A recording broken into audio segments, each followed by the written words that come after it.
Oh, Scott, here we are, back in the car once again on pre-release day. Yeah, this one actually fired though.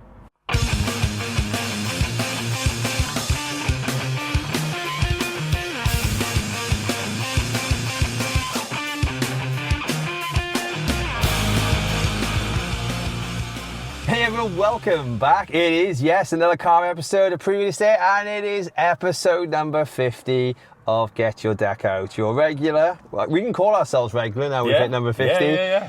Magic the Gathering podcast covering just everything to do with the lifestyle and the TCG and slanted towards the competitive space. We are in the car of 11's MTG. Scott. Back in the house again. The house that it is. And yes. Two more weeks. We're going to have been doing this a year, though. Yeah, mental. Like, we never ever talked about the lore of episode 1 properly either, because if anybody's ever tracked it back and gone, oh right, okay, I'll watch all the previous episodes, there's only officially an episode 2, and episode 1 is like a hidden. It's not hidden on the channel. You can go find it. It's a slightly different format. It's us talking over a league with a modern deck that I played, and we were just talking about that specific deck. Yeah. So very different vibe to what we've done for the other 49. But it was the catalyst to, let's maybe try this thing, and we went, oh yeah, we're basically doing a podcast here, right? Two white guys, we could start a podcast. Yeah, for sure. That's what we need. You all need it on your resume nowadays if that's in the thing. But yes, that was the start, and we're about a year around, and again, what a wonderful year it's been. Opportunities it's thrown us up with. Brought us the pre-releases that we've had today and Friday. So if you've been around Firestorm Games this weekend, you've been one of the wonderful people who subbed during our giveaways. Thank you so much for still hanging around long enough to now watch the podcast come out on the Tuesday.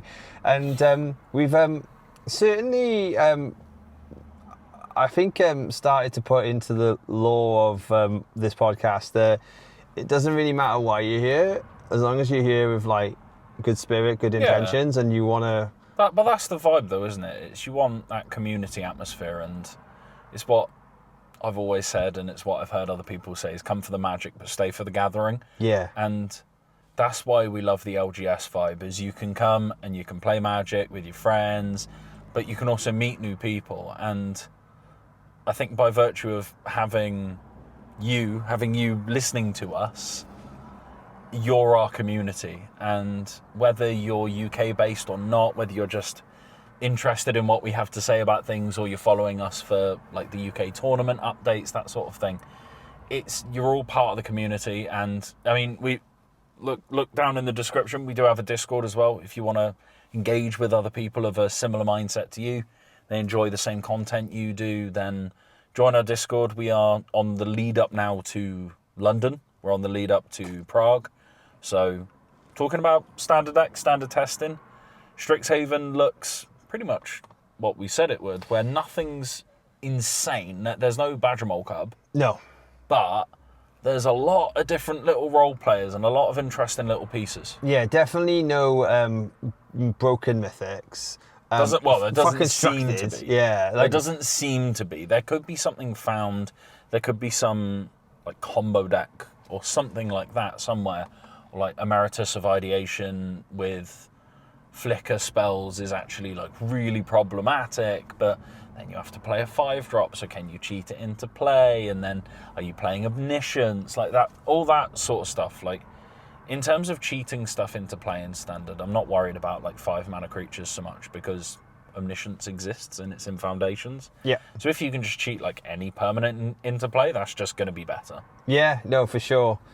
Feels like really what you want to get out of a new standard set, potential role players, a couple of new concepts, but nothing that's going to necessarily hurt the wallet too hard, because again, lots of people playing means lots of cards have been opened, which means the good old supply and demand goes up. That's the difference, right? With TMNT, if there was a card in there that was absolutely busted, and it was a Badger Mole Cub, it would be even more expensive than Cub, because Avatar was one of the most open sets of all time. Yeah. And Cub is still, 40 to 60 quid, depending on where you minimum, are. Yeah. And then Wan Shi Tong's also £1 million. Yeah. And like Walls of Ba Sing Se is also like 30 quid, like all stuff like that. Like, it's like this is a really heavily open set, and yeah, the MSRP is higher than an average set, but all the cards are still really expensive. Yeah, for sure. It's this definitely felt like almost a paper Magic is healing moment this last weekend as well, didn't it? It felt like a return to form. So we had well over 200 players over 3 days of pre-release, when the last time we were in this car, we were talking about how on the Sunday for TMNT we had 3 people sign up. Yeah. So little difference there. Slightly different in terms of scale. But, I mean, it's people voting with their feet. I think Universes Within is proving to be very, very popular still. And next year, I think we've got it confirmed that it's 3 Universes Within, 3 Universes Beyond 6 sets. Okay. I think. I could be wrong there, but let me know. Like, leave us a comment if you've seen something different, because I have been a little disconnected from Magic, but not completely. On the run up to Vegas, I believe that's sort of the heavy rumour going into probable like news that we're going to start to get. Yeah, that Vegas is normally when we're going to see like sets for next year and all stuff like that. So if you want to hear our opinions on that, subscribe if you haven't already, please. Keep watching. We're at episode 50. We're not showing any signs of slowing down or stopping, so at least not yet. Maybe. Or we just hard cap on 50. Right, we've got here. We've done it now. We've done it. Add it to the library. But no, it's no. We've got to have the argument arc around episode 70. Okay. And then the reconciliation around episode 80, and then we soar to new heights, Dave. That's all the right.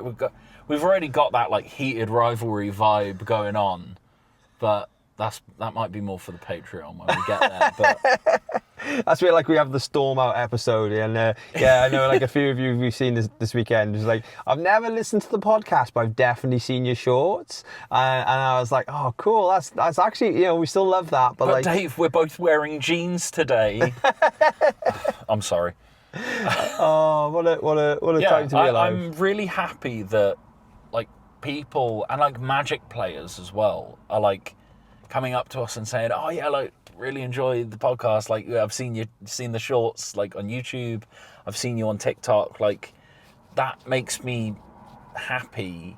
It gives me mad imposter syndrome as well, of course, but it makes me happy that realistically no one's following us because they think we're going to win a Pro Tour and they're going to find the next broken thing, but they enjoy the vibe. We're just chatting about Magic because we are just 2 Magic players. That's why we're doing this. Yeah, we're just the 2 idiots who decided to sit in front of a camera in my car and talk about it, as opposed to just talking about it with our friends. And that's hopefully the vibe that we give off, because that's the vibe that we hold.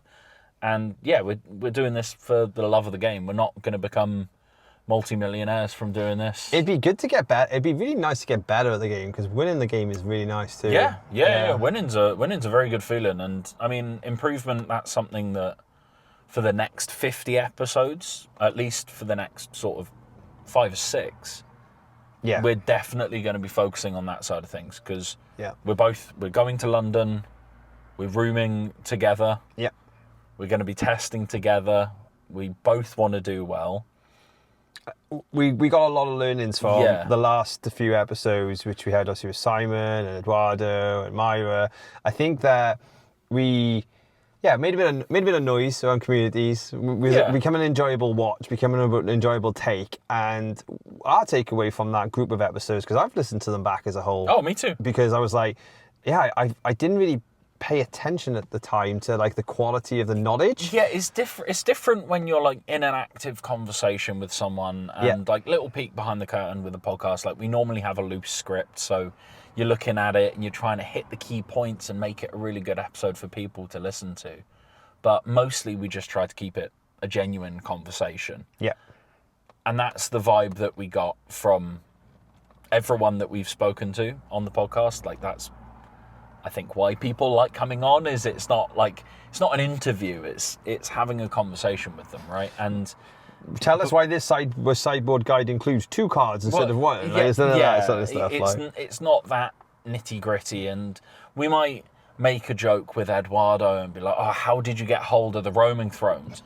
But then that gives like an interesting window into the pro experience where you see how they do source cards, because, and as Simon said, like, price just isn't an object. If it gets you one more win, then it's worth it. Yeah, then it's worth it, because not only are you monetarily paid back at the Pro Tour from getting that extra win, but also they're truly competitive players, and they're not there to think, oh, what's the EV of me doing this? They're there to compete and for the love of the game. And obviously we do that at a much lower level with a much lower skill level. But it's the same vibe, and it's that same vibe all the way up the chain, whether you're listening to this and you're thinking, when Standard comes back, I want to start playing RCQs. Maybe this is how I can start getting more involved with the meta and learn all of these things. Or you play RCQs almost every weekend, and maybe you've won one, maybe you haven't got a win yet, but you're on that grind. Maybe you're an RC player, maybe you're a Pro Tour player and you just like the vibe, but you want to see how it is like on the ground in the trenches. But that vibe is really important to us, and it's something that we're going to keep doing. When, if we have guests on, then we want to just have that conversation where it's not an interview, but yeah, those learnings that we had from those conversations, as I went back and listened to them as well, and like I was there listening to Simon, and in the moment you don't really absorb all the information. Yeah. But then I listened back to it, and about 5 or 6 times I was like, oh my God, yeah, fair enough. And it's all of those episodes, and I know I'm biased because I'm one of the hosts, but those episodes are literal gold dust. Absolute knowledge drops, Yeah, and there's so much in there, especially the chat with Myra as well, because that's much closer to like the RC competitor sort of perspective. Yes. Yeah. Someone aspiring to get to the Pro Tour, that future vision. Some of that about how they test in World League Council and how they think about things, and Myra's own personal failings as well. Like, Myra was really honest with us a lot of times. So transparent and like real. It was great. Yeah, but I think that's why they're good episodes. And as I said, I am biased. It's episode 50. We're gonna glaze ourselves a little bit, but yeah, it seems that the vibes are good for the podcast. The vibes for Strixhaven are immaculate. Yeah, the vibes are so good. People were really, really excited today, and they were really engaged, and the games looked entertaining. There was a lot of back and forth. You had like kind of the Ravnica effect because all the pre-release packs are seeded. People wanted Silverquill, Quandrix. They're like, oh, do you have any Lorehold left? Yeah, we've got loads of Lorehold. No one likes red-white.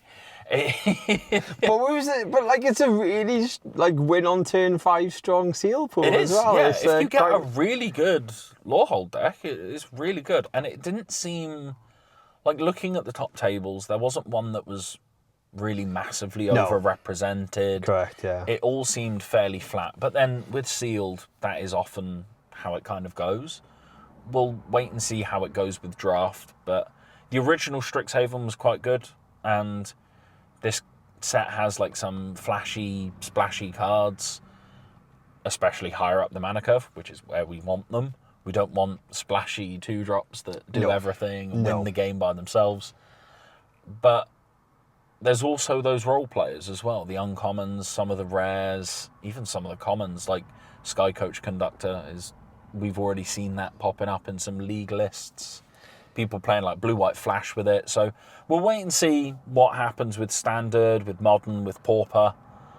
But it's too early to say now. Yeah, even to find the 2 cards which have obviously the big hype, Flow State, Erode, like they have they have a lot of the bigger discussions, and they're valuable discussions. Yeah, I think it still remains as have to wait and see. Yeah. Like, you know, like you got to test them, you got to play them, you got to play those games. Yeah, lots of Magic to be played in that respect. Lots to think about what this now does for the next run-up, because I know it's awful to say. We've literally like 15 minutes ago walked out of the store, having finished this pre-release window, and you start thinking about, hey, what's to come? It's what, 6-7 weeks until Marvel superheroes, something like that. I think it's a little bit longer because it's technically June. So I believe we might be... Holy shit, we might have 2 months. We might be 9. Oh, wow! But then... We actually have time to digest a set and enjoy it? We do, but the news, obviously, which is not even hint to anyone, is that that's going to be 2 UBs in a row. Yeah, I've seen some rumours, and I think they are literally just like online rumours, that The Hobbit might be another small set. Really? Wow. They'll probably turn around and try and stretch it out into 3 sets with nowhere near enough content for all 3. Yeah. If they copy what other people have done with The Hobbit. But, yeah, I've heard rumours that it's a small set. I cannot remember where I saw them, so I apologise, and that might just be completely unfounded. We got some great comments made this episode already. Next year's set is episode 50, baby. Is Hobbit a small set? Like, oh god, we've got to ramp up the engagement, man. The shorts field's going crazy. That would be really sad, though, right? Because I think it would be, yeah. Because Lord of the Rings is so much better than Marvel. Yeah, and and we did have a little sort of, if you follow us on other platforms, one of the other platforms you'll find me on, but not so much the podcast, which is Twitter. We're always going to call it Twitter, X, as people would like you to call it. We kind of caught a little heat because Professor, we see you retweeting, or at least Professor's team did. Thank you so much. We were bombarded with comments about the upcoming sort of schedule, and one of the ones, well, a couple of things. Yeah, TMNT was overhated. I do agree on that to an extent. That it wasn't the worst set, but No, but it wasn't as bad as Spider-Man, but it was still a bad set. Yeah. If you look at it in isolation... It would have been an ether drift if it was in isolation. Yeah, exactly. And that's not us saying, it's UB, we don't like it, meh, meh, meh. It's not us saying it. It's literally just a bad set. Yeah. And I didn't enjoy it. I didn't enjoy the flavour. I didn't enjoy looking at the cards. I haven't really enjoyed playing with many of the cards. Casey Jones in Modern is quite good, but that's, again, more of a consigned to memory thing, not a Casey Jones thing. It definitely feels like people respond when the flavour is on point, more so than something being specifically universes within or universes beyond. Because Aether Drift, pretty negative by and large. Yeah, people really didn't like it. Our LGS was given 4 packs for the price of 2 for locals entries. Yeah, just because they were trying to get rid of it. Yeah, so because no one cared. So we can't sit here and say the all-in universes sets always smash. No, they don't. But recently, Strixhaven seems like it's going to be a very, very popular set. Edge of Eternities was overwhelmingly popular. Yeah, for sure. And I didn't catch that. Sorry, Siri just tried to get involved in the episode. Bloody AI, they're everywhere. Edge of Eternities was really popular. Lord of the Rings was really popular. Avatar, Final Fantasy. It's not a UW line anymore. It's whether the flavour makes sense and whether the set is well crafted and crafted with love as well. And yeah, shout out to the people who think I'm an idiot for saying that the designers do a good job. They do. Yeah, they just do. Yeah. They're stretched very, very thin. I have to imagine that, assuming Hasbro and Wizards of the Coast operate the same as every other company has operated in the world for the last sort of 3 to 5 years, they haven't been allocated any more resources, but they're expected to do twice as much work. And they're trying their best. That some things are going to slip through the cracks. There's going to be some little rules idiosyncrasies, maybe less so when they've got their hands on a set for longer. And hopefully next year we do have 6 sets. Hopefully after that we maybe go to 5. Yeah. Maybe 5 and a supplemental that's like straight to modern. And as much as it upsets me to want straight to modern sets, I'd rather have a straight to modern set than 7 standard sets a year. Yeah, like so that was the secondary comment, and I was scrolling through, and we'll try and pull it up on the screen, but I couldn't actually find you due to the barrage of them. Is that surely we're settled in now at three in universes, two universes beyond, and then one supplemental. They reference it as in an EDH or straight to modern. I think we're all just okay with that. I think the cadence would feel okay. Yeah, it would be a bit much in general, but much better than 7 sets, like markedly so. I think every 2 months is sort of that threshold where once you pass over it, once you cross the Rubicon on that, it's very hard to keep people engaged 12 months of the year, day in, day out, which is what WotC need for Magic. It is the kind of game where it is your primary hobby, it is your primary fascination. If you're not playing it, you're thinking about it or thinking about playing it. You're booking days at your LGS or round a friend's house, where I know some of us are making our merry way into our late 20s, 30s, some of us late 40s. Way far past that. So some of us, wink wink, where time is very precious to all of us. Yes. And Magic takes a lot of time.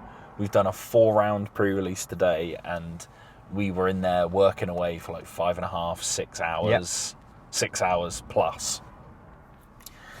It's a long day, but we had 70, I think we had 72 in total. Yeah, 72 today.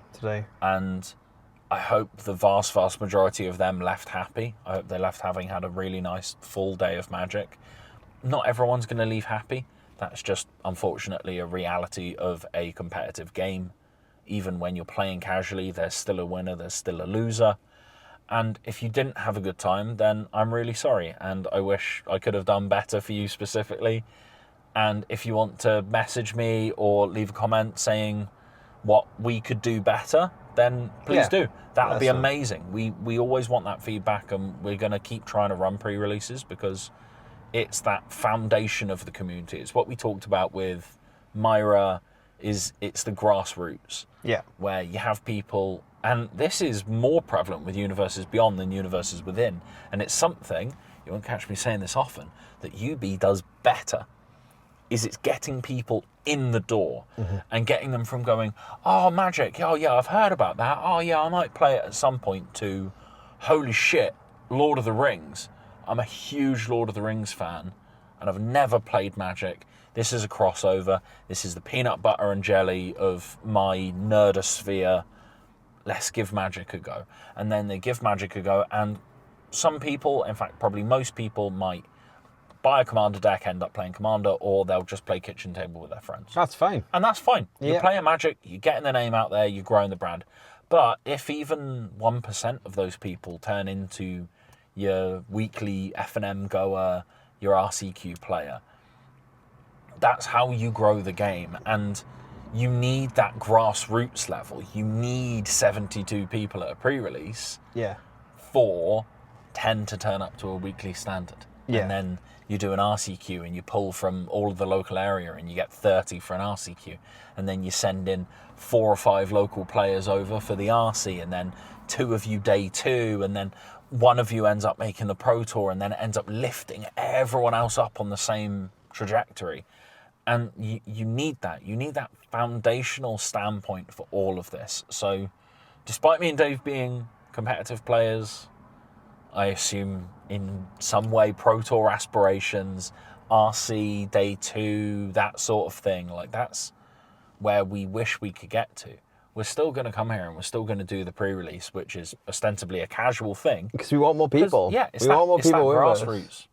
And I think we look back, obviously starting to look back at like episode 3, 4, 5. Yeah. And think about the types of things, because we know we like a moan. we'll call it a discussion, but in the comments you've been calling it moans, at least you can call it our mental health something as well sometimes, is that at the time, we were talking about the back end of Ether Drift, we were talking about the back end of Karloff Manor, we were talking about things not necessarily feeling great, and Standard was crap. Standard was awful, and like what was going to happen to Pioneer, we're not too sure. We now know Pioneer is pretty much the grave. Around the back of the bike sheds, yeah. I'd like to think now at episode 50, say, we used to call out around those episodes that I hope they've learned and I hope they've adjusted, but the adjustment was going to take a year, 18 months before we start to see things come into fruition.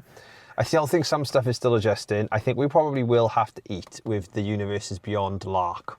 Is almost certainly 2027's licensing deals are in the books. Like even if that means they are. They've been in development for a year and a half. Yeah. So like, if you were sitting here thinking like, oh, hopefully they've learned from UB, we're not going to have any more, you're definitely getting them through 2027. Yeah, there's always like a 2-year lead time on design. Yeah. That's how long it takes to design a Magic set to the level that they design them. Where 2027, most, if not all of the card files will just be locked. Yeah. And like, I assume some of them will be starting to be printed around now, even early Jan, surely. Yeah, sometimes they get that far ahead of all of it. 2028, they're going to be at the back end of design, moving into development where they're adjusting rather than coming up with core concepts. 2029, they probably know what every single set's going to be. They at least know release dates. Yeah, they at least have their vague release dates.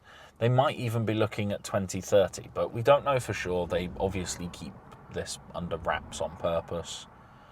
But yeah, next year we might see Power Rangers. We might see more My Little Pony stuff. We might see good Universes Within sets. We might see more Aether Drifts. Like, it is what it is, and we will do the best with what we're given. But we also want to see that improvement and that constant improvement, which, let's be real, since we started the podcast, Standard's in the best place it's been since we started. Same as Modern. Modern feels great. Pauper is thriving. I'd even say Legacy's getting to a point where people are even thinking about like playing it. Definitely pre-modern. Like definitely. Pre-modern's rise over the last year, where that's kind of by itself no UB as a supported format, and it's another one of those community formats like Pauper, where it is supported by really committed and passionate individuals, which seems to be a really good way to do these sort of niche formats, if you like. I know Pauper's not really niche anymore, but it was once upon a time.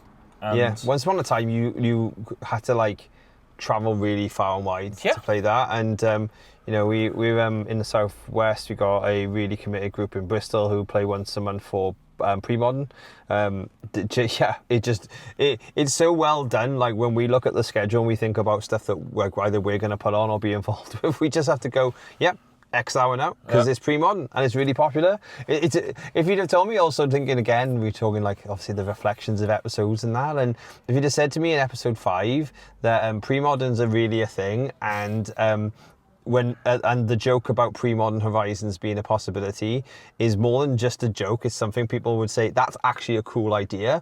I just genuinely wouldn't. Well, you don't want horizons, you want masters, right? Yeah, sorry. And I want to make sure we're keeping the vernacular up to date. And I see all of you online saying this as well.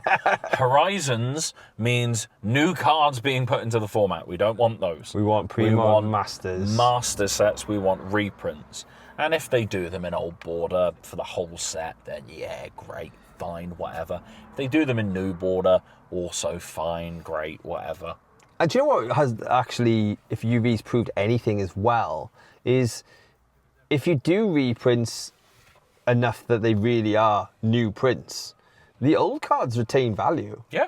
Like you can look at Arcbound Ravager. Look no further than Arcbound Ravager and Undercity Sewers in the recent Turtle sets. The new ones are like half the price of the existing ones. So like that's if you want to still sell cardboard in your big box stores, and like we see you on the X comments, and one of the big things is like, oh yeah, but what so you will say, it'll still say that all the sets were successful. Yeah, they will. Of course and they will. because that's what matters for their shareholder value. But they also are very corporately triggering their shareholders, right? Oh yeah. I think the important thing that they do and clearly know is the players are playing and engaging with in-universe, and the big box retailers are buying Spider-Man, they're buying Avatar, because they're like, we know what this is, how can we eat? And, you know... But then if that rolls around and then they go, oh, the new Magic set's out, oh, Reality Fracture, what the hell's this? Oh, we'll get a couple of boxes. And then Timmy's walking through the shop with his mum, and he goes, oh, mum, can I get a couple of packs? Like every child ever has done with Pokemon packs. Yeah. Dave's experienced this, he is a father. Kids walking along, Dad, can I get some Pokemon packs? Morrison's was a great place at one time Yeah, to be able to it was in the middle of COVID, right? Yeah, to be able to pick up Pokemon and help your friend.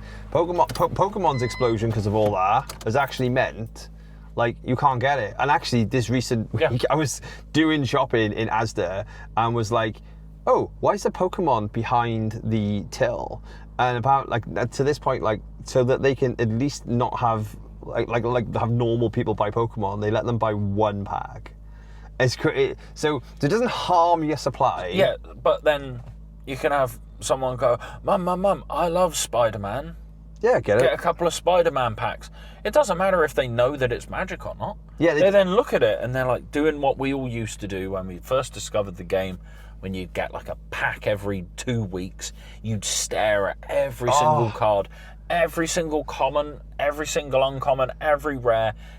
Every single one was the most interesting thing you'd ever seen. You'd stare at the art, you'd read the flavour text over and over again. You'd sniff them. I tell you, Have those kids experienced that, man? Yeah, do you know what? And that used to be such a wonderful place to be. I saw obviously a tweet come across my thing from one of the Rift Lab guys, because they're all in Bologna at the moment playing Riftbound, and he was taking the mick out of his friend who he does the content with. The fact that, like, he basically rips a pack and just spreads to the way, right? Like, and the fact that he no longer like takes the joy and excitement, and I felt so called out in reality, because, like, okay, we've had the odd set recently where it's like, oh, let me just do a stock up check or shop. Let me check the uncommon. but you still did like the boom, and then I go back and check them. Yeah. But yeah, that experience, and that was just so lovely to just go, oh, cool, a Diplin, or oh, cool, a maximum belt, or and like every single common matters, every single uncommon matters. And that's what really the Spider-Man, the Avatar's place in these big box retailers I was ideally gonna fill, was these popular IPs, these popular brands being like a trading card game space. Whereas, again, yes, we see you in the replies talking about how this should kill UB off. I don't think we even really want it to. Can't get the kill genie, off. but even if you wanted to, you can't get the genie back in the bottle at this point. No, but it's too lucrative. They're just not going to do it. So you either make your peace with it, like we have done. Yeah. Where initially, Dave didn't want UB. Oh, he hated it. Yeah. My partner is a humongous Lord of the Rings fan. She's got a Lord of the Rings tattoo. It's the only tattoo she's got. I said, they're doing a Lord of the Rings crossover set. And she said, oh no, was really worried, was really scared, thought it was icky. Now, looking back, she's delighted with that set. That set was fantastic. Yeah, because it was a really good set, and it was really well done. And do I think they got maybe a smidge lucky with some things? Yeah, sure. Was Orcish Bowmasters and the One Ring probably too much? Yeah, probably. But no one's upset about playing with Lorien revealed. It's just a really appealing, really good Magic card. Yeah. And you don't look at it and go, Lorien, Lord of the Rings, brr. You don't follow that down. Even the One Ring, after playing with it for a couple of weeks, it was just called the Ring, or Ring. Yeah. And I wasn't playing it and thinking, oh, this is the one that Gollum kept for so long, and Isildur cut off Sauron's thing. It wasn't that. It was just a game piece. So you either make your peace with it, and they're game pieces, and they are what they are. Maybe you can be a little bit icked out by some of the flavour of it. But I was icked out by the flavour of Aether Drift. Yeah, that was stinky at points, wasn't it? Yeah, I was icked out by the flavour of Murders at Karloff Manor. I'm not a huge fan of that, like, new age horror sort of vibe. I thought seeing TVs and magic was weird. Yeah, Streets of New Capenna was even like a little bit on the line for that exactly. stuff. Where like you had like guns and mobsters and Tommy guns and stuff, and like, yeah, I'm not happy about seeing Bagel with Schmear or Daily Bugle reporter or Leonardo and Donatello. No, I'm not happy about that. But I'm also not really happy about seeing like death race cards, you know? So you make your peace with it, you do your best with it, and it's however you get to sleep at night, right? I'm not happy about UB, but if a UB card's playable, I'm still going to buy it. Yeah, and that's just something we definitely can say is a something which will be around when, I'm not even going to say if we hit episode 100 at this point, when we hit episode 100. Yeah, hopefully we'll have seen a shift to it being well balanced within our ecosystem rather than it be in some places a little bit forced. And that is definitely the future. Is obviously future for us and future for Magic, baby. Yeah, we still intend to be around. We still intend to be getting our decks out wherever we can, all over the country, different continents, wherever you are. And obviously, if you do play other games and you see us around in those stores, we just like to play games and we like to be involved. We dabble. So if you see us dabbling across any of the universes, we'll and that includes the different types of games, we'll see you there. If you have enjoyed any particular episode of our previous episodes and you'd love to chat us out in the comments, we'd just love to hear from you. Yeah, tell us your favourite episode, like the one that you enjoyed most. It might have been the first one you saw. It might have been just one that you've gone back to and listened to a couple of times, that sort of thing. Let us know, and me and Dave will literally go back and listen to them, and we'll try and figure out why you like them, and then do more of that. Like, give us that feedback of, I like this one, I didn't like this one. Let us know. Yes, exactly. And we'll do more for you as a community as well, like as we've been getting, as things have traction for us, we might be getting channel membership soon, so yeah, we could do more stuff involved with that as well. Yeah, we've got an RCQ coming up this weekend. This is the first one that we've done, which is pretty much like off our back and our way. So hopefully the way that we're obviously running the event, we're running the event with a prize wall, we're running the event with like merchandise that you can get. So we'd love to see you there. Hopefully it's more like what like the players want around the community, and the more we hear about that and the more we see, the more we get to put on, which is our main goal and our drive. Episode 100, by that point, a couple of things I'd like to have seen. I'd like to have seen one of us day 2 in RC. that would be quite a thing I'd at least like to see. Yeah. Or spotlight. How about qualify for another one? Okay, we'll go qualify for another one. Win another LCQ in the next year. I'd like to see. I'd like to see a couple more Magic adjacent people come on as well as just Magic people who enjoy the game. More interviews, stuff like that. That would be good, wouldn't it? But we'll obviously leave that open to. We're only going to get you on. We're only getting people on if it's going to be with good purpose and with a good conversation. Like that's the main reason for like why we do it. Gotta love the game, baby. And number 3, we just want to get fire shoes on. No, that's a personal one. No, the timing has not necessarily lined up. He definitely will, but that would be a really cool thing to get on some of the people who really make anybody who really makes this community tick. Yeah. So if you're doing something cool out there, be you in the USA, the UK, and we just haven't. In the UK, we ideally know who you are, but if we don't know who you are, we'd love to be introduced to you. If you're in Europe, if you're in South Africa, we'd love to have you on to talk more about like how you are helping or how you are getting your deck out with people around you, because that is the main spirit and feel for this podcast and how we would always want to keep it. You got anything, Scott, you'd like to strive for before episode 100? We'll wait and see with May. We've got London and Prague back to back, so we'll wait and see how those go. And then maybe we can reassess after that. Maybe we'll if they go well, it might be a very different conversation to if I O2 drop both of them. I won 20 grand. I'm a content creator now. Bye. No, absolutely. We've got, it's great to do. It's great to have you all around. We are now just going to go head home and go back to our real life for the rest of the weekend. We'll go back to fucking work tomorrow. And and if you are watching this on Tuesday, if I've been quick, the vlog's already out.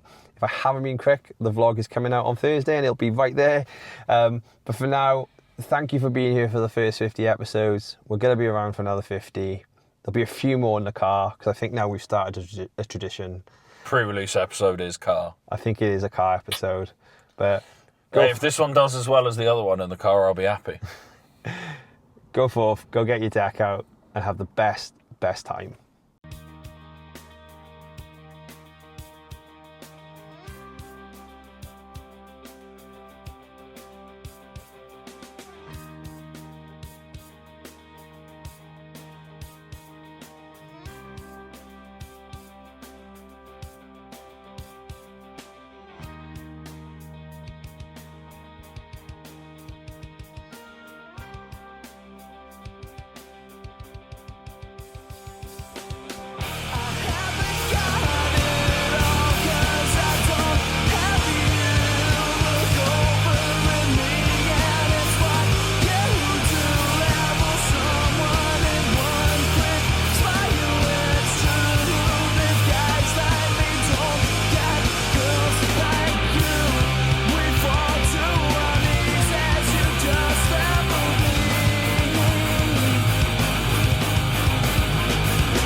It's the end of the episode, and you probably thought episode 50 we forgot about him, but finally here, actually on the episode, Sarge is here, and he's going to open some packs with us. We're at the back end of pre-release, and he's decided if in these packs he hits the Emirates of Ida Nation. Yes.